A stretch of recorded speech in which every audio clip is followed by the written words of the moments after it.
Hello and welcome to episode number 8 of my China adventure. So this is a small event that piqued my interest that eventually became something that was a catalyst to something very huge. So I went into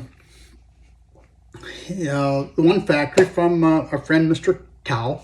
And as I was there for a week, I noticed that every morning, looking out my hotel room, not just one or two, but this was like in 2006, 2008, there was all these electric bikes people were taking to work. And I thought, wow, these are so cool.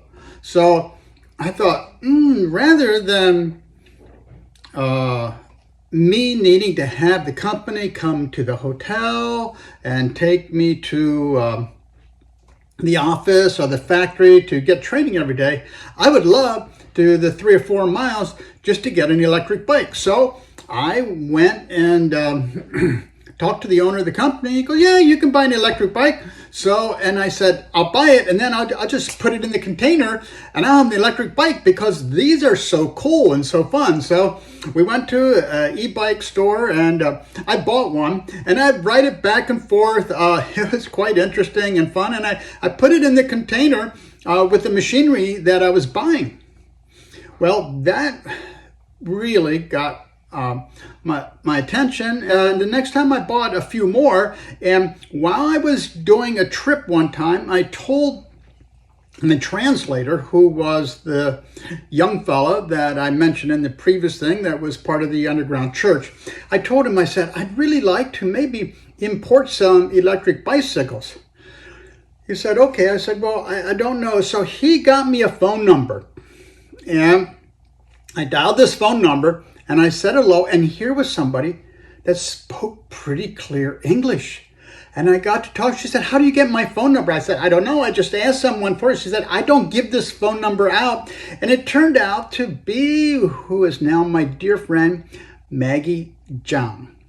And so we began to import electric bikes from her, and did that for probably 20 years, almost, maybe 15 years.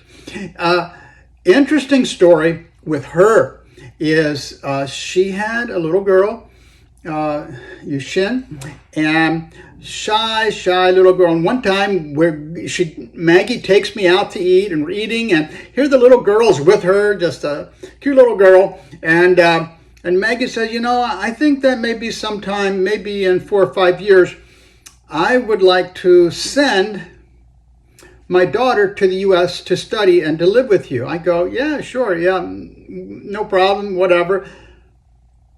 Little did I realize, 4 years later, Maggie says, we are now ready to send Yushin to live with you. And that began what was 8 years of us hosting Chinese students. And it turned out most of them that opened the door with the floodgates of high school students from the underground church that came to the U.S. to study, which we have many, many good relationships with that. And it all started because I thought e-bikes were cool.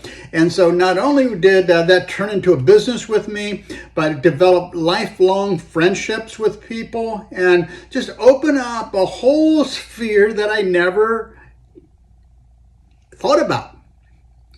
And it all started because of, wow, those look cool. So sometimes things will just catch your attention and you want to stay alert to them.